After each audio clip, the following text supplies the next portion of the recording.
on the show, Sports Update on Trust TV. Adeni G. Shafe. Well, we just saw the Carlo Pillars, and right now they have new management that will be running the affairs of that particular club for the next 1 year on interim. We'll be coming to that later, but quickly, let's quickly talk about our team that they are playing over there in France. Talking about Super Falcons, we know that they played 2 matches against Brazil and also Spain, and they lost out in those 2 games, but there's still hope. Who knows, maybe they will defeat Japan. If they can't do that, beating them like 3 goals, who says we can't make it? Well, from that particular pep talk there, quickly, let's look at the first story. NFF president optimistic despite Falcons setback coming from those 2 games that they played, but now there's still hope that they will do well if they are able to beat Japan, although we know it's a bit tough. Considering the fact that Japan defeated Brazil, they have 3 points.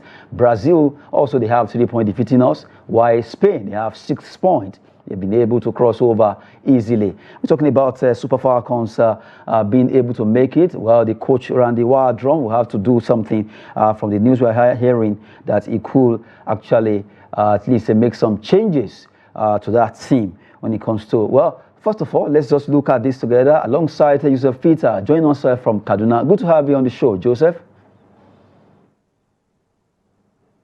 Thank you for having me. Okay, before you join us, we're talking about the Nigerian Football Federation President, Ibrahim Goso, at least having a lot of confidence that at least I see hope for Super Falcons if they are able to do well, even though a setback coming from the 2 matches that we lost against Brazil and also Spain. What's your take on that? I believe Ibrahim Goso is only trying to cheer the girls out there to go and try to do what's considered a bit difficult when it comes to the game, because be in this position whereby you have to win.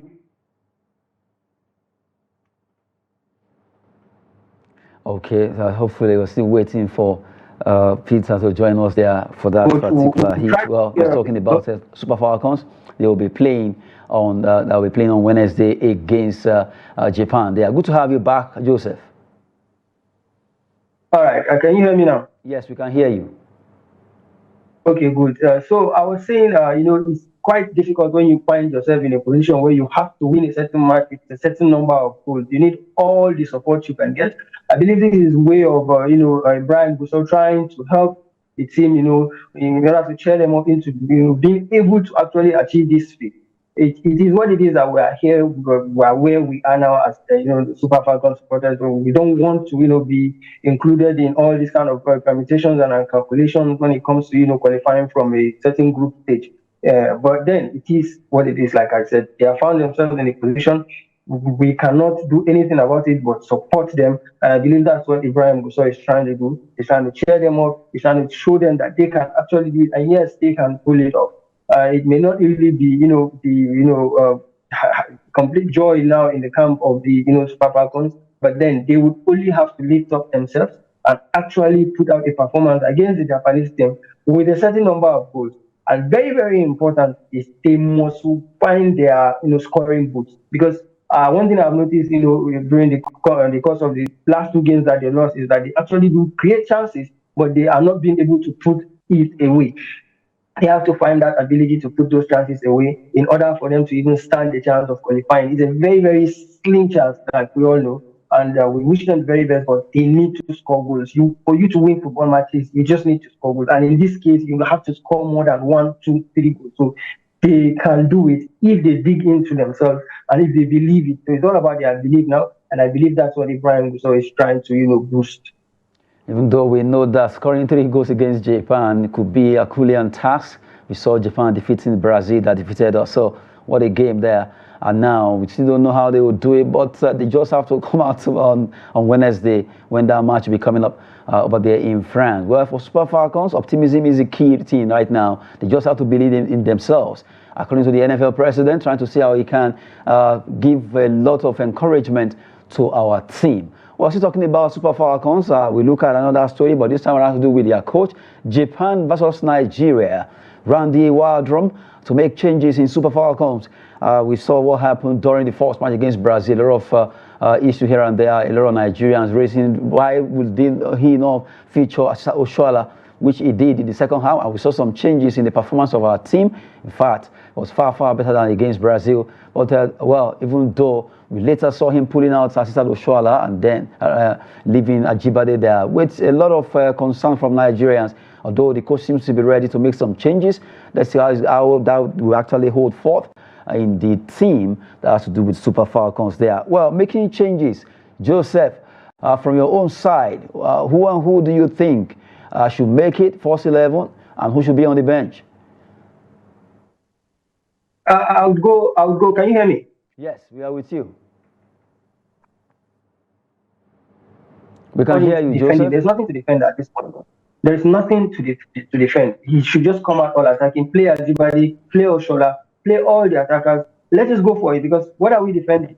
So I believe that he as a professional coach should know that already, that there's nothing actually to salvage by playing two defensive midfielders like we did the last time, which is on of the group stage, and this is a game where they need goals. So for me, I would come out blazing. It's understandable when Nigerians complain the other time that he didn't start Oshola and all that. But you could look at Oshola and her game, and you probably think she has always been a super sub. For me, that's how I see her. She has always been a super sub. She comes into a game. At Barcelona, she did that a lot. She comes into a game and she adds taste to that game and score goals. That's what she's been doing. That's what she's always done. And I'm sure that he went for that option because he believed that by the time Oshola comes into the game, the defenders of the opponents must have been tired already, so it will be a lot easier for her to take on them. But then it is what it is. We have found ourselves where we are, like I said before. Now is the time to be very, very calculative and take bigger risks. Now is the time to take bigger risks. And this time around is the time for him to play all the attackers he has, find a way, to play them together and for it to gel and balance, so that we'll try to see if we can get the 3 goals that we need against the Japan. For Super Falcons, they just have to come out. Whoever is given the chance or the nod to go out there against Japan, it must be a tough one, but they must just come out smoking, because we need a lot of goals to score there. Despite the fact that we know how fast the Japanese could be, but our ladies need to be faster and more skillful to see how they can beat them. That game is going to be a crucial one, because Japan also are considering the fact that they could make it, while Nigeria can also make it if they are able to score at least 3 goals against Japan. Well, what's the mathematical way to see how we can qualify? It's always like this. We just hope that things will get better in our football, where we go for tournament and we don't need to even solve anything by arithmetics or mathematics. Well, talking about the Super Falcons there, hopefully they will do us proud on Wednesday while they file out against Japan in their last group game of the tournament. And now we move away from there. Let's come back home, away from the Olympics. Let's talk about Nigerian sport development. But this time around, we are going straight down to Kano. Kano Pillar is at least the team of Kano State government, and now they have a new management, interim management board there. Well, sometimes back they actually dissolved the former management, and now they have the new interim management board that will be staying for a year.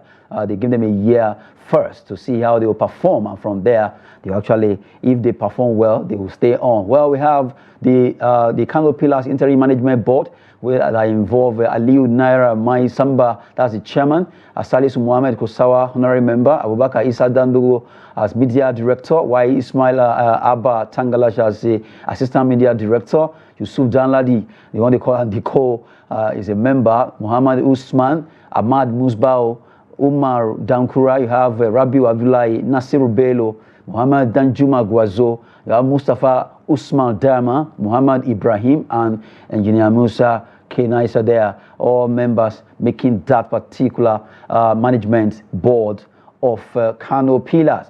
Although on interim, according to the news regionals, that they are going to be on the interim management board for 1 year. If they are able to perform, at least they will be able to get to retain their seat. Well, Joseph Peter, this is a new board of Kano Pillars. Same as Gida Boys, they have a new management team now, and they've been given 1 year interim performance management opportunity to see how they will at least be able to do well concerning that team. One thing you cannot take away from Kano Pillars and Kano government is when it comes to constitution of the a board of members of the board of the management managing Kano Pillars, they always, go for technocrats. Even the previous one that were dismissed, I know quite a couple of them that are technocrats. And I can tell you that for sure, this set, I know like three people. I know Nayara Mesamba, he owns a football club, a grassroots football called Samba at Kano. There is this Dharma used to be, I don't know if he's still a referee. He has been a referee, even officiating the, one of a lot of these nationwide league games. I know a couple of names on that list. And I can tell you that people, the ones that I have heard of, people like Ndogo, I've heard of them, but I've never met these people one on one. They are all technocrats, and they are quite, they can do very, very well with this position that they've been given. The only thing that worries me, is the fact that would the current coach now, Paul, now would he be allowed to continue as the coach of Pillars, seeing that he was the one, seeing that he was, employed by the previous management board? That's what we do not know yet. But he has been working with the Kano Pillars team since his appointment, and hopefully he gets to continue. But any other thing aside that, I'm quite sure that this particular board, it's made up of, one of the best, if not the best, when it comes to, grassroots development, football development, and even, up there. So I believe this should, bring good things to Kano Pillars performances and management in its entirety. And I'm quite sure that he will do it. I'm very, very confident because the names on this list, they are the best. Confidently, they will do according to Joseph Peter. But like that particular situation you raised there concerning Paul Orfor, who was appointed by the dissolved management board, and now we have a new board. And from the way it is, the handwriting on the wall seems not to go the way of Paul Orfor, because since he was appointed by the dissolved board, I don't know, maybe the state government would deem it to be like, okay, well, you have been appointed. Although some people were saying maybe it will be settled for the fact that not to cause any embarrassment or breach of contract. But right now, we're still waiting for Kano State government concerning the announcement about Paul Orfor contract. Will he be staying or will he be leaving? Although we saw one particular one that has to do with the where they say maybe because the management that was dissolved did not make a proper notification to the state government concerning a lot of issue here, and about as it is, we just have to wait to see what's going to be happening. The new board, would they be trying to see how they can get someone else, or they will actually stick with Paul Orfor? That's a question to be answered by the state government, the Kano Pillars management board, the interim board that has been given 1 year first. Let's see what they can do. And according to Joseph Peter, a lot of them are technocrats who are really rooted when it comes to grassroots football development, and they will transfer that to Kano Pillars. And let's see how the Pillars can actually stand strong and do well in the coming NPFL and also CAF interclub competitions there. Well, for Kano Pillars, we're still talking about them, but this time around, we're talking about their 2023-2024 season that ended, where some areas or allowances were owed. But now the story says Kano State government to settle all outstanding match bonuses for 2023-2024 MPFL season. A lot of bonuses have not been settled. They want to make sure they clear everything to avoid or avert any disaster. So they are really preparing to see how they can have a clean home or house before the league starts. Joseph. It's a good thing that they're trying to do there, I believe this is like a fresh breath, a fresh start, trying to restart everything. Even the finances side of the management of Pillars should be settled. It's the most important part, if you ask me anyway, because if players and other staffs are being owed, then it slows down the cooperation and the unity of the team. And football is a team sport. All right, so it's very, very important that everybody is satisfied with his or her effort and are being remunerated very, very well. So it's a good thing here that the state government is trying to do. And earlier you were talking about Paul Orfor and whether he stays or not. I believe that should not be the decision of the state government, or maybe it should be the decision of the new board, that has been constituted, which is led by the commissioner, or who reports to the commissioner. So they are the ones who are responsible for picking the next coach or leaving Paul Orfor to continue his job. And from, like I said, knowing these people, they would choose the best option for Kano Pillars. And if they believe in Paul Orfor, then it probably will. But if they actually do not, see him, doing the job the way others can do it, I'm not quite sure he will get that nod. However, it's a good thing that's happening right now. At least we don't have a situation where the commissioner does not know the time lapse of or the duration of certain management like the previous one. At least this one has his board members. He's aware. He knows them, and they know that they need to make a decision concerning the coaching issue of Kano Pillars, and they would make it. And I believe everything will start, and Kano Pillars will come back to the top, the pinnacle of football in Nigeria, like they used to be. Okay, well, we've talked about Kano Pillars there. So the same is Grizzly Boys, as they call them. Everything's trying to get well right now because the state government are still trying to see how they can make the house clean and also see how they can do well. Kano Pillars, one of the foremost club in Nigeria, really push. They have a lot of followers when it comes to MPFL. Hopefully they will do well next season. But from there, let's go Olympic again as we talk about fixtures for tonight in the football angle of men. That's our Olympic football. In Group A, matches will be coming up. Let's look at those games that will be coming up. Although, before we talk about those games, okay, let's talk about our Nigerian brother, badminton. I know Oluwakwe will be playing a game today by 6:30 p.m. Olympic Games, badminton, men's singles. I know Oluwakwe versus Tobias Kwenzi. That will be the game. That's the only competition that the Nigerian will be participating today by 6:30. The Nigerian captain will actually go out there. That's the team Nigerian captain, and you want to fight hard to see how you can do well there. This is a tough one, considering the fact that we had a very rough beginning at this Olympics. 4 of our table tennis players crashed out in their first games, and now, well, the Tigers made us proud. Super Falcons lost 2 games, and now we have another person taking a shot at the Olympics now. Badminton, Opeyori Oluwapo will be fighting for honor tonight against Tobias Kwenzi. Joseph, a tough one's going to be, but we believe that he can do it. It's going to be a very difficult game for him. I saw that he went to look at the court, in order to get a feel of where he's going to perform. And it's a good thing. This is not the first time he's been in this kind of situation. He has been there before in Tokyo. So I expect him to be, a bit calmer and, a bit more confident than he sounded. Because I didn't like the way he sounds, to be honest with you. But I believe that he wants it more than we actually, the fans, actually want it. So we can just wish him the best, and hopefully he comes out, full of confidence and, gives all the results that we're expecting, or we hope that he gets. We wish him the very, very best as the Nigerian captain. Wishing the team captain of Team Nigeria there with the best, as she actually fight out against Swiss player Tobias Kwenzi in that game that will be coming by 6:30 tonight. We wish him the best. And from the way it is right now, Team Nigeria will continue their quest for medals on Wednesday, as Super Falcons will be playing against Japan. On Thursday, it's going to be Nigeria versus France. When it comes to basketball, the Tigers, will they fly high? It is very possible that our Tigers will also make us proud in those games. Also Super Falcons there. But right now, quickly, let's look at the fixtures for tonight for men in the Olympic football in Group A and also D.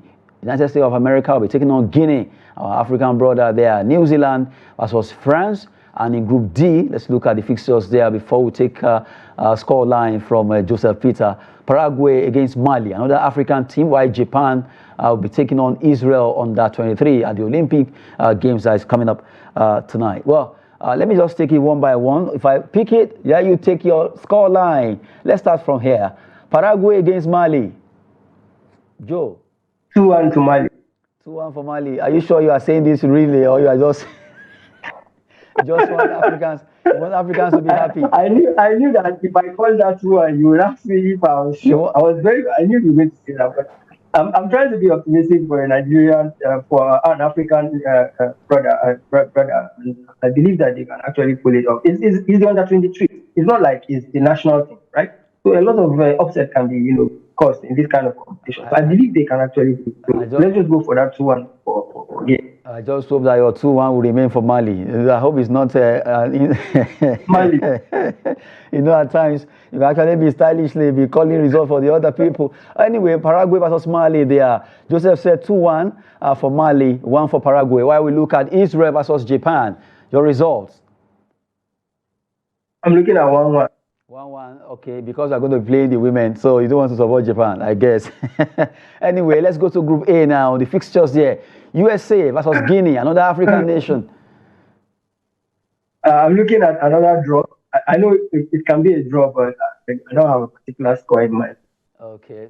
Is it going to be nil-nil or 1-1 or? It's just going to be a draw, but it's more likely to be a nil-nil draw than a 1-1. Okay, I can see you are trying to play safe there. New Zealand versus France, the host nation. France 2, New Zealand 1. France 2, New Zealand 1, of course. Everyone wants to support France. I wish New Zealand will hear you and turn things around against you. Anyway, before we go, congrats on at least you finally, your club, Arsenal, they've signed their player. Is it Calaori, they call him now? The man from Bologna, finally. I can see how happy you are. Let's see what the player will actually offer your club next season, right? Actually, his name is Calafiori, and he was the best Italian in the just recently concluded, Euros that we watched. And he is one of the best defenders in this area, and he's one of the best defender for Bologna. He's going to be a part of Arsenal defensive squad, squad that has really been good last season. So I believe that the coach is trying to create competition. It's a very, very good addition. Now you start to look at the midfield and the attack. Okay, I just hope that it won't be another Nicolas Pepe, because we just hope that everything goes well with us. When you are signing, everybody will be hailing. I just hope he will do well. Remember Eden Hazard, when he was unveiled by Real Madrid with all the noise and everything, boisterous, but something good didn't happen there. Although no one is wishing him back, we wish the player well. And now the last one, Leicester City won Crystal Palace forward Jordan Ayew. Ayew is a Ghanaian player who plays for Crystal Palace, but right now Leicester City won the signature, and he could be pitching with them. Quickly, Joseph, our time is almost up. Yeah, it could be a good move for him. It's not like his place is cemented in the Crystal Palace squad. So it has always been Mateta and on the flank. Olise has left. So maybe this is another opportunity for him to get his place back in Crystal Palace, because there's actually, a bit of a gap now that Olise has gone. But then even the Leicester City can be a good move for him, but he would have to, struggle with, adapting and all that to a new environment. We just wish him the best. Any decision he gets to make, let him be sure that it's a decision that will allow him to play football. That's the most important. Okay, wishing Jordan Ayew the best. Yeah, any club is actually moved to, but if you stay at Crystal Palace, you should be able to hold down that shirt there. We've been with Joseph Peter from Kaduna. We want to appreciate you for your time with us. Thank you so much, Joseph. Thank you for having me. Have a good day. Okay, that's it on the show Sports Update, where we've given you updates concerning sporting moments across the globe, from the Olympics down to Kano, down to everywhere that we have taken this story so far on the show. I'm Adeni Gishafe. Sport is always business and fitness. Thanks for watching.